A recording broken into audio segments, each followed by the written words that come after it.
4 ayat 12 dikatakan, tidak ada nama lain yang di dalam namanya, di bawah kolong langit ini, yang kalian dapat menjadi selamat. Nah untuk itu, pada kesempatan ini saya mau ajak kita semua belajar sesuatu yang membuat kita harus mempertahankan keimanan kita seradikal itu. Apa yang saya maksud tentu kita lihat di sini. Di dalam ayat selanjutnya bahwa Roma pasal 12 ayat 1 berkata demikian. Karena itu saudara-saudara, demi kemurahan Allah aku menasihatkan kamu supaya kamu mempersembahkan tubuhmu sebagai persembahan yang hidup, yang kudus dan yang berkenan kepada Allah. Itu adalah ibadahmu yang sejati.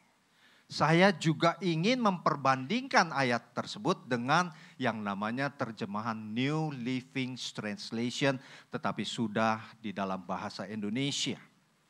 Saya bacakan. Karena itu saudara-saudara yang terkasih, demi semua yang Allah perbuat bagimu, aku memohon kepada kamu untuk memberikan tubuhmu kepada Allah. Sebagai apa? Sebagai persembahan yang hidup, yang kudus, dan yang berkenan kepada Allah. Itu adalah cara yang benar untuk menyembah Dia. Jadi cara yang benar untuk menyembah Dia adalah apa? Mempersembahkan seluruh anggota-anggota tubuhmu untuk melayani Tuhan. Perkataan yang dikatakan oleh Paulus ini, kalau saudara suka membaca Alkitab, latar belakang surat Roma, Paulus menuliskannya kepada orang-orang Gentile. Itu orang-orang Yunani. Orang Yunani menganggap tubuh ini adalah tubuh yang gak kepake. Tubuh yang ada di dalam penjara. Tubuh yang tidak akan dibawa ke surga. Mereka hanya mementingkan apa? Roh. Tetapi coba perhatikan firman Tuhan ini. Persembahkanlah tubuhmu menjadi satu persembahan yang hidup, yang kudus dan yang berkenan kepada Allah. Jadi bahwa tubuh kita ini, tangan, kaki, mata semuanya harus kita pakai untuk melayani Tuhan. Kita persembahkan semuanya untuk Tuhan, bukan hanya mulut saja. Mulut saudara mungkin bisa menyembah Tuhan. Di dalam perjanjian lama ada ayat yang mengatakan umatku memuji-muji dengan namanya tetapi hatinya menjauh daripadaku. Dan saya percaya jemaat Lifehouse di tempat ini bukan saja mulutnya memuji Tuhan, tetapi juga hatinya dekat kepada Tuhan. Kita ini bilangan kecil. Bapak Ibu mohon maaf, saya pernah melayani suatu jemaat yang besar. Kalau dulu saya ingat ini, waktu saya SMA, saya adalah termasuk murid yang bandel. Masih kelihatan kan wajahnya ya, bandel ya. Bapak-bapak juga semua nih masih kelihatan ada bandelnya. Guru bahasa Jerman saya, Fraulein Franziska, kebetulan ada jemaat kita yang namanya Franziska juga, mengatakan begini. Saya enggak keberatan murid itu bandel, asal jangan goblok katanya. Kalau kamu sudah goblok, terus bandel, vervelen ye katanya. Jadi saya berharap jemaat yang kecil ini adalah jemaat yang mau bertumbuh. Kita ingat di dalam Alkitab hanya dengan 300 orang bisa mengalahkan 300.000 orang. Benar? Ya. Jadi jangan lupa kita harus bertumbuh. Dan Paulus mengatakan ambillah tubuhmu untuk melayani pekerjaan-pekerjaan di toko. Pekerjaan-pekerjaan mungkin di tambang, di tempat usaha saudara. Mungkin di kepolisian, mungkin juga tempat-tempat yang lain yang biasa-biasa saja.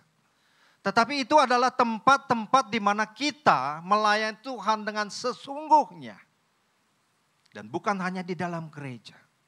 Kalau di dalam gereja ini semua jemaat itu seolah-olah menjadi majelis. Kalau Sandy pernah ingat dulu saya bilang, jangan di dalam gereja menjadi majelis, tetapi di luar gereja menjadi majelis juga. Tetapi ada singkatannya, manusia jemaah iblis. Jangan sampai. Kenapa? Karena semua mata sedang melihat kita nih orang yang percaya, orang Kristen yang katanya beribadah hari Minggu. Kehidupan kita di luar daripada gereja itu seperti apa? Kalau di dalam ini semuanya adalah manusia jelmaan malaikat.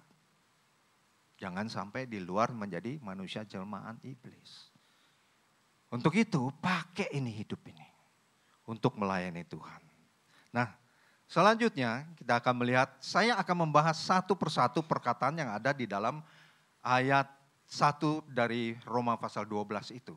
Yang pertama adalah kata hidup. Hidup udah tahu lah, saya nggak bahas lagi di sini. Hidup artinya nggak mati. Saudara tahu ikan yang hidup? Ikan yang hidup adalah ikan yang berani melawan arus, bisa berenang melawan arus. Sedangkan ikan yang mati akan selalu terbawa arus. Nah, di dalam konteks pasal Roma pasal 12 ini kita mempersembahkan suatu kehidupan yang betul-betul hidup. Artinya berani melawan apa yang menjadi arus dunia.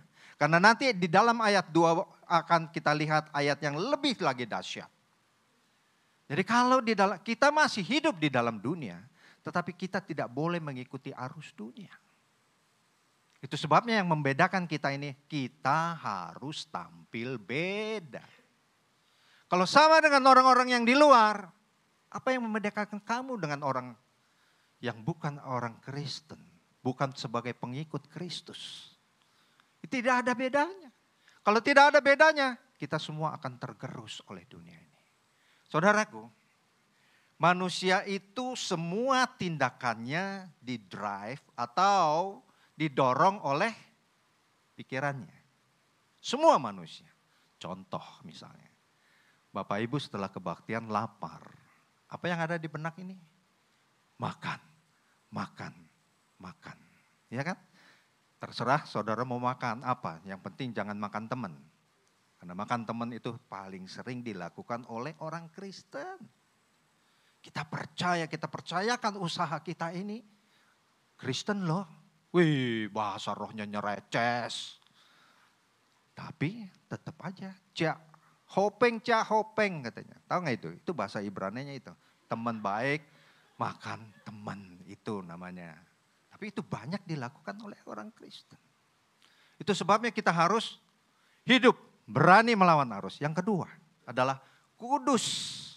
Dalam terjemahan aslinya artinya set apart by or for God. Saudara dan saya, kita semua dipisahkan dari orang-orang kebanyakan di dunia ini untuk apa? Not for yourself. Karena pikiran dunia adalah aku dan aku. Tetapi pikiran Tuhan adalah apa yang aku perbuat ini untuk Tuhan dan untuk orang lain, bukan untuk diri sendiri. Itu adalah pikiran Tuhan. Berbanding terbalik dengan pikiran dunia. Yang adalah untuk dirinya sendiri. Nah, jikalau pada pagi hari ini Bapak Ibu mendengarkan firman Tuhan, harus diperhitungkan begini, apakah firman Tuhan ini sedang berbicara dalam situasi dan kondisi yang saya jalani? Apakah firman Tuhan ini sedang menohok sesuatu yang masih saya simpan sebagai suatu dosa yang disayang untuk dilepaskan? Ataukah firman Tuhan yang saya dengar pada pagi hari ini atau yang Bapak Ibu pernah dengar itu membawa suatu perubahan di dalam hidup ini? Ini yang harus jadi pertimbangan bagi kita semua. Supaya kita walaupun jemaat kecil yang ada di tempat ini, kita menjadi orang-orang yang luar biasa. Tidak kecil. Untuk itu sebabnya kita harus hidup kudus. Mudah enggak? Enggak mudah, cuma ngomongnya gampang 5 huruf. Kudus. Tetapi itu bukan suatu hal yang mustahil. Karena Allah pernah katakan, Yesus pernah katakan, hendaklah kamu kudus sebab aku.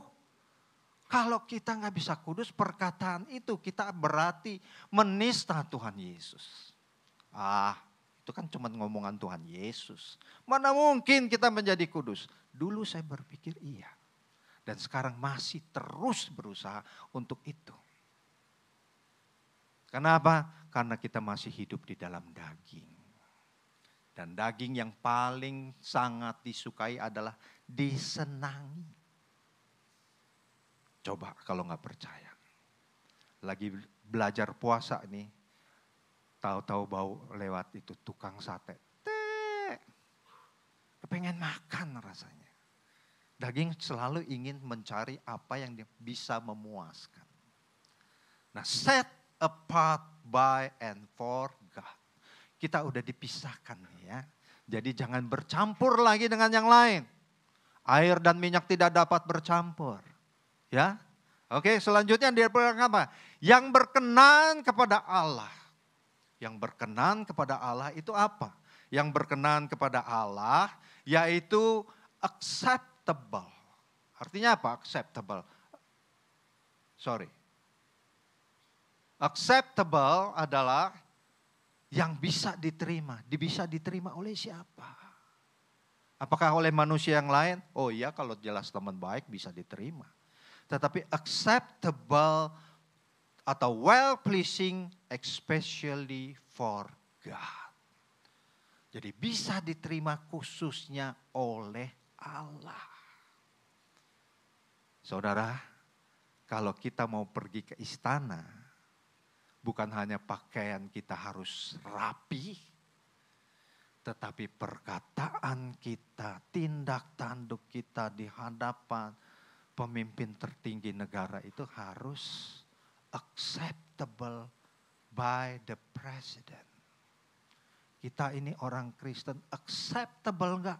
Segala tindakan kita, perkataan kita, ataupun pikiran kita ini bisa diterima oleh Tuhan atau tidak. Itu sebabnya dikatakan yang berkenan. Apa yang sudah kita lakukan? Berkenan enggak kepada Tuhan? Selanjutnya apa yang dikatakan? Menjadi satu ibadah yang sejati.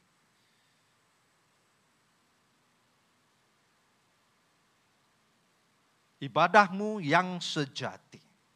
Jadi cara yang benar untuk menyembah dia dikatakan logikos latreia yang artinya reasonable service.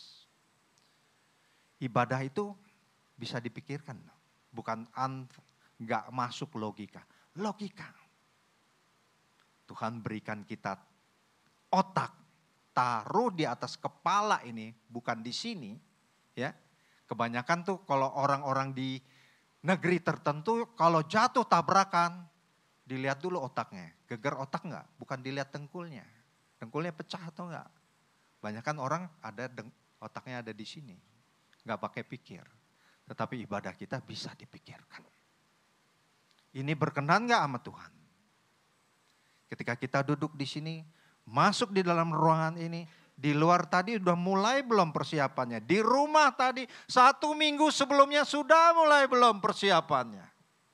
Atau persiapannya kita nanti 30 menit sebelum kita ibadah baru kita persiapan. Karena ini Tuhan. Dia bukan pribadi yang sembarangan. Kalau ke istana aja kita harus ada persiapan. Yang duduknya ngablak di rumah, kita harus sopan di sana. Nggak boleh angkat kaki. Di sini masih bebas, enak kamu. Tapi ini Tuhan yang harus kita sembah dengan benar.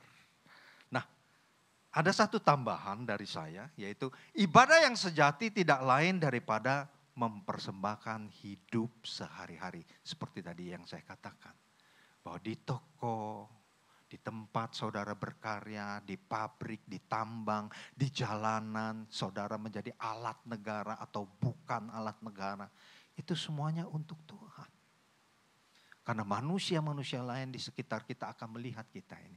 Betulkah kita menjadi seorang Kristen yang sejati?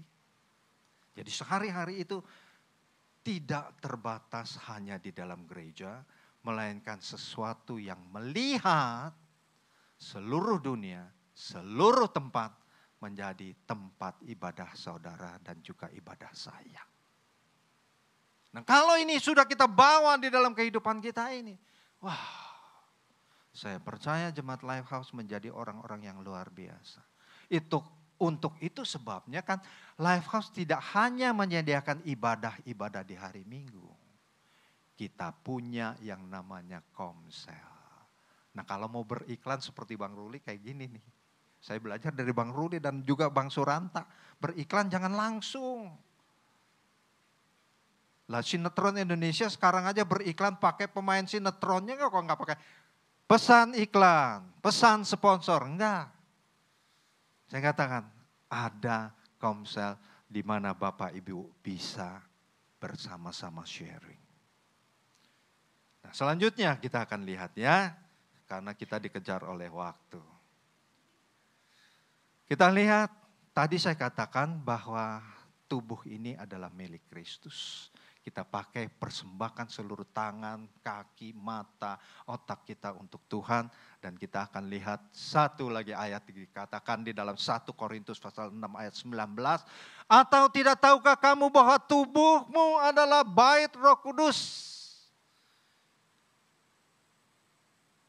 yang diam di dalam kamu, Roh Kudus yang kamu peroleh dari Allah. Dan bahwa kamu bukan milik kamu sendiri.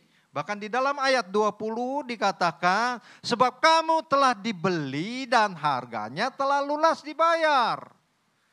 Karena itu muliakanlah Allah dengan tubuhmu.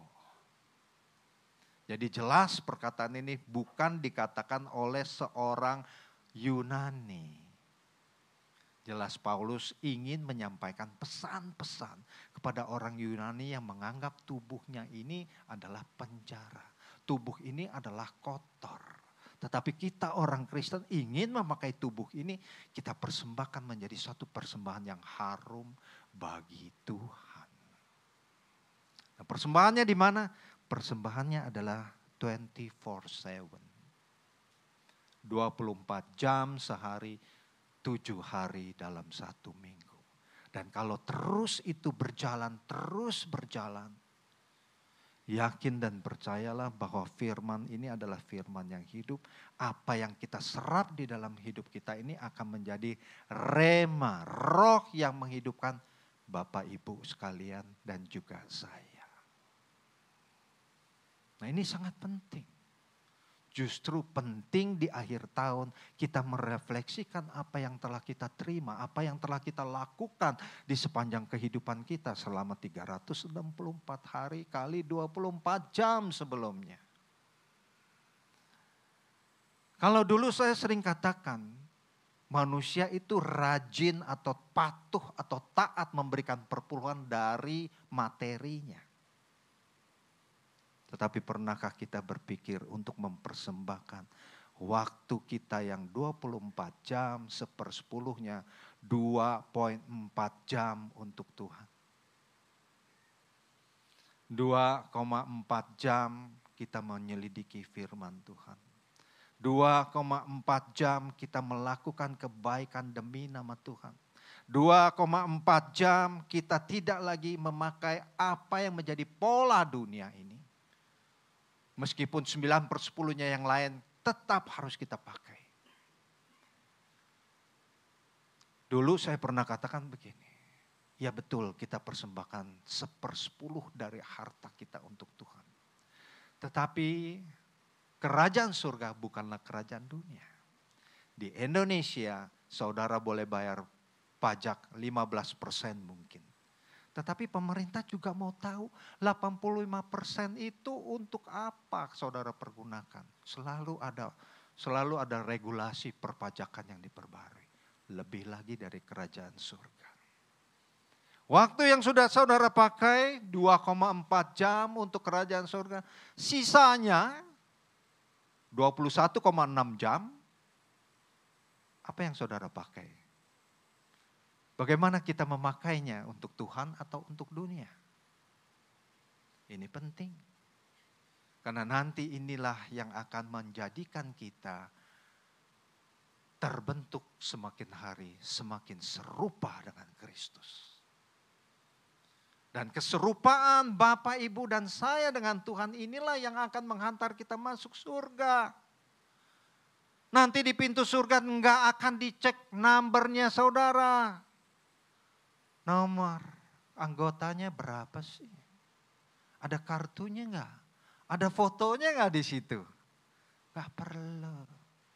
Yang dicek adalah keserupaan Bapak, Ibu, dan saya. Jadi begitu cepat masuknya. Kalau enggak nanti macet seperti di Bali. Imigrasi tidak bisa bertindak cepat. Sehingga itu semua di netizen paling bisa kalau sudah kita kerja bagus, kita kerja jelek, semuanya disikat, dikritik habis. Nah di surga saya jamin, bukan saya jamin, firman Tuhan jamin. Saudara semuanya yang nanti serupa dengan Tuhan, ada jalur khususnya. Benar? Kita nggak disamain lagi loh dengan dunia itu. Oke? Nah sekarang ada satu kata yang harus kita lihat dengan baik. Radikal. Apakah kita boleh seradikal itu untuk pegang teguh akan firman Tuhan? Karena kita sendiri membenci radikalisme agama. Ya kan?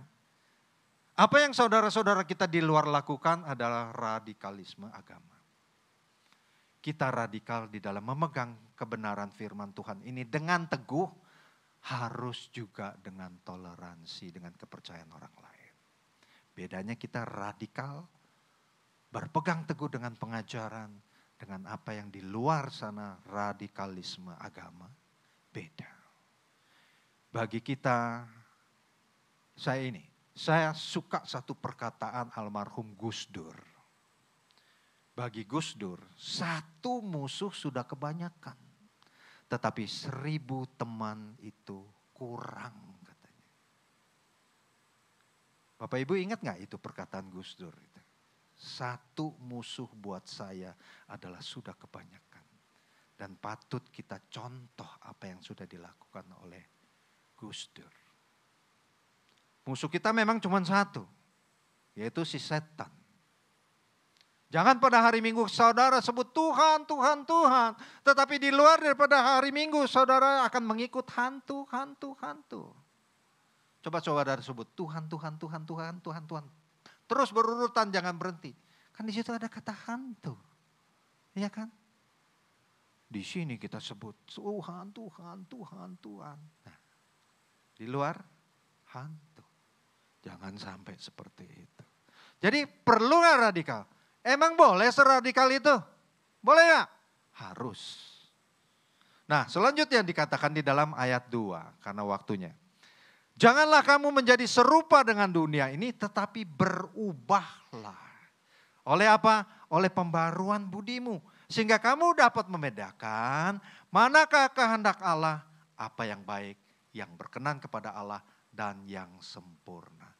Ada satu katanya, kalau kita nggak mau jadi serupa dunia ini, jangan kompromi dengan dunia. Maksudnya kalau bahasa Inggrisnya enak, do not be conform. Artinya jangan kompromi. Kalau saudara kompromi dengan dunia, hari ini saudara kompromi dengan dunia, besok saudara tertipu. Hari ini saudara kompromi dengan dunia, besok saudara tidak akan mencintai Tuhan.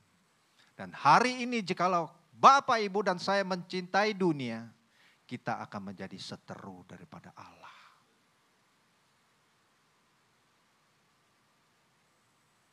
Saudara pilih mana? Pilih ada di pihak Allah atau ada di pihak dunia. Itu pilihan. Kami para hamba-hamba Tuhan gak bisa memaksa. Dan enggak 24 jam kita mengawasi kehidupan daripada jemaat. Kita enggak tahu apa yang kalian lakukan di dalam kehidupan sehari-hari. Tapi mestinya kita menjadi satu suratan terbuka. Yang sewaktu-waktu Tuhan bisa melihatnya. Kita tahu Allah Maha Tahu. Udah tahu Allah Maha Tahu, masih ada saja yang disembunyikan. Jadi orang itu pintar atau orang itu bodoh? Saya bilang saya nih dulu bodoh. Karena ada yang disembunyikan.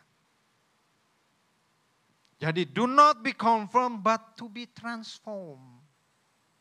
Conform artinya kita kompromi dengan dunia. Transform artinya kita berubah daripada pikiran-pikiran yang dulu. Pikiran-pikiran dunia. Baru Bapak Ibu sekalian bisa menikmati apa yang namanya satu kehidupan baru di hadapan Tuhan.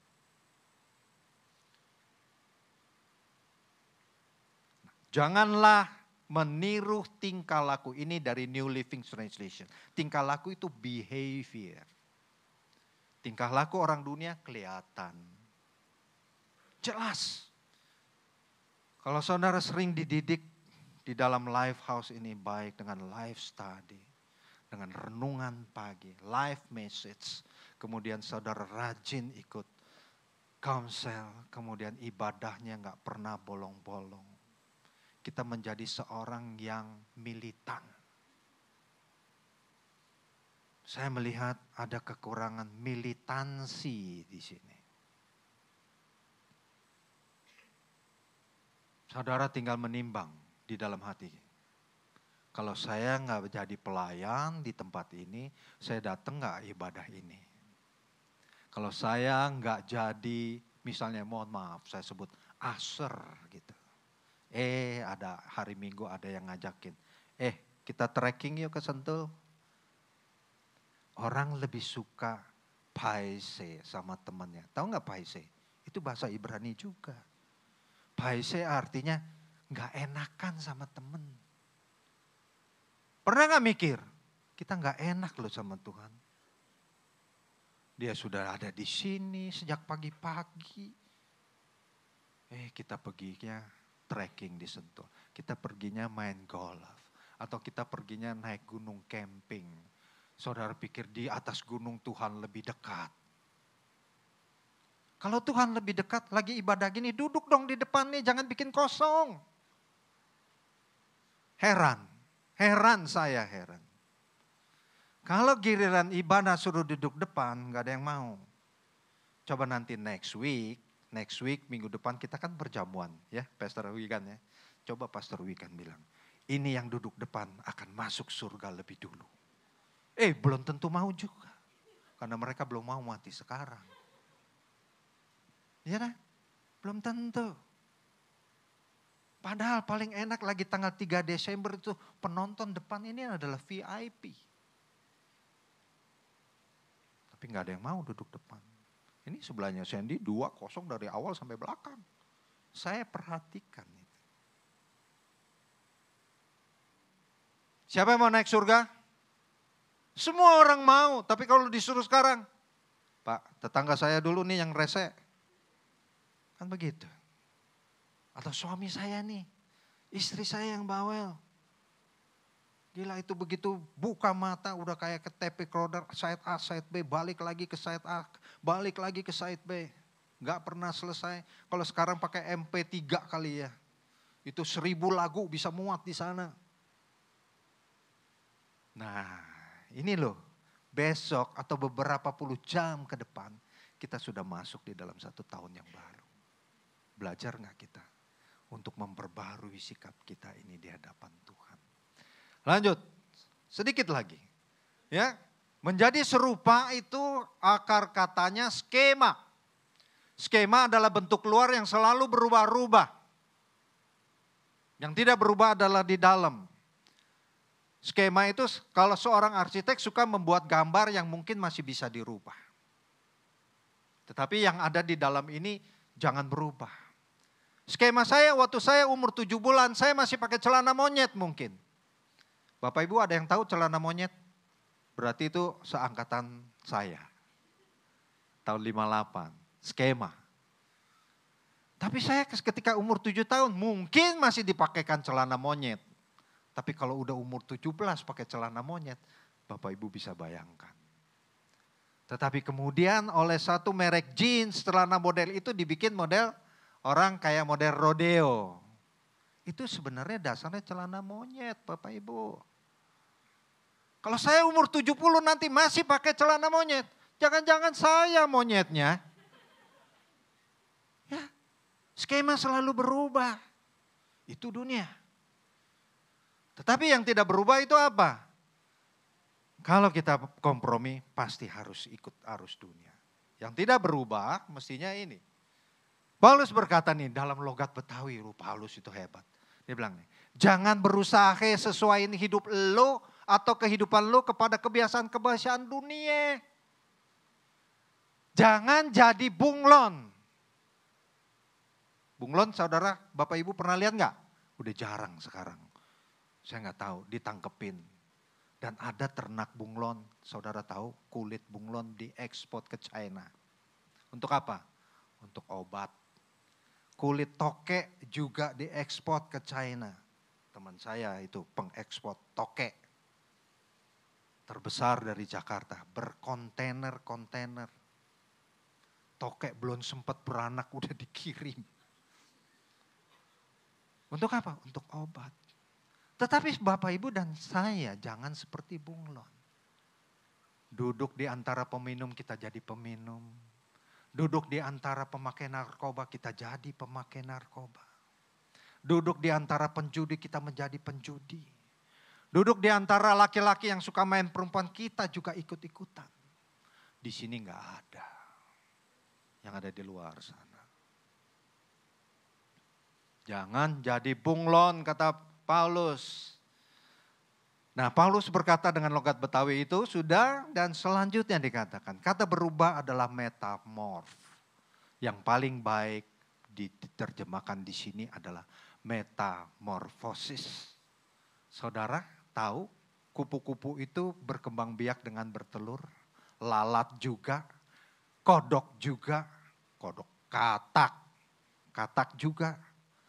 Setelah telur menetas jadinya apa? Kalau saudara, Bapak Ibu perhatikan di tempat sampah itu banyak belatung. Tahu dong belatung atau ulat ya. Itu nantinya dia akan jadi kepompong, bukan persahabatan. Dia akan jadi kepompong sesuai dengan waktu tertentu. Dari ulat menjadi kepompong. Kepompong itu nanti kalau yang telurnya kupu-kupu dia akan menjadi kupu-kupu. Tetapi coba saudara ambil yang jadi kepompong, dia menjadi kupu-kupu dalam beberapa puluh hari. Saudara bedah kepompong itu. Belum waktunya ya. Yang keluar apa? Tetap kupu-kupu punya sayap yang bagus, tetapi dia nggak bisa terbang. Kenapa? Karena belum waktunya. Kita ini sekarang menanggung penderitaan karena nama Tuhan Yesus. Seolah-olah kita ada di dalam kepompong. Dibentuk untuk menjadi indah pada waktunya. Jangan coba itu kepompong. Mau keluar dari kepompongnya. Tuhan itu dahsyat. Dari telur menjadi ulat, menjadi kepompong, menjadi kupu-kupu. Bapak, Ibu, saudara sekalian dan saya itu seperti itu. Kita sudah punya basic pengenalan firman Tuhan. Ini menjadi benih yang paling indah di dalam kehidupan kita untuk terus bertumbuh dan semakin hari semakin indah. Kalau enggak untuk apa Pastor Wigan bangun pagi-pagi untuk menyiapkan live study, live message and so on and so on. Buat siapa? Bukan buat dirinya loh. Buat kita semua.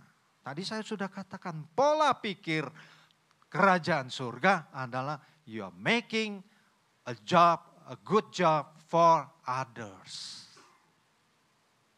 Bukan for yourself.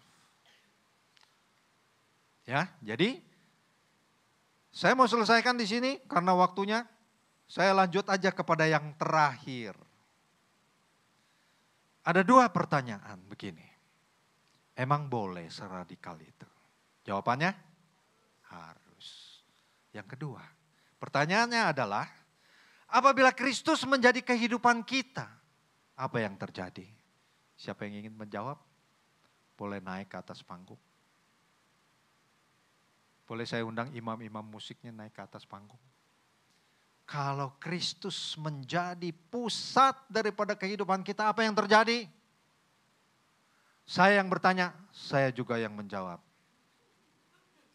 Yang terjadi adalah Bapak, Ibu, saudara sekalian baru bisa mempersembahkan tubuhmu sebagai satu persembahan yang hidup. Bayangkan berapa lama, berapa jauh, berapa melencengnya kita pernah keluar daripada jalur Kristus. Di akhir daripada tahun 2023, tanggal 31 Desember, jam 11.15 menit. Beberapa puluh jam ke depan kita sudah akan memasuki tahun 2024. Adakah satu tekad di dalam kehidupan kita untuk memiliki suatu pemahaman yang baru tentang Tuhan? Renewing of your mind.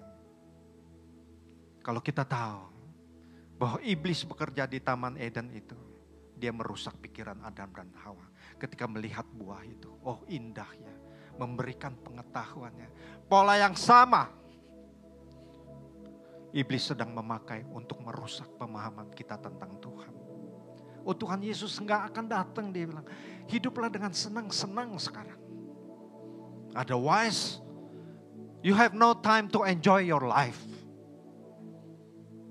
You only live once, kata dunia. Pakai hidup ini untuk menyenangkan hatimu, untuk menyenangkan dagingmu. Tetapi Tuhan katakan, you only live once. Life is short and death is certain. Hidup itu pendek, tetapi kematian adalah satu hal yang pasti. Bapak Ibu bisa menjamin bahwa esok hari atau nanti malam jam 12 itu masih menjadi bagian daripada kehidupan kita? Oh no. Tidak ada satu orang pun yang bisa menjamin hidupnya. Sekarang kita sehat, tapi tiba-tiba bisa saja kematian memanggil kita. Nah, masalahnya mau memasuki tahun baru di depan, apa yang kita persembahkan sebagai suatu persembahan di hadapan Tuhan? Pikirkan itu, renungkan itu. Menjadi perenungan kita di tahun 2024. Agar hidup kita bertumbuh, berkembang, berbuah. Indah seperti kupu-kupu itu. Dia bisa terbang dengan sayap yang indah. Demikian juga dengan Bapak Ibu sekalian. Amin. Tuhan Yesus memberkati.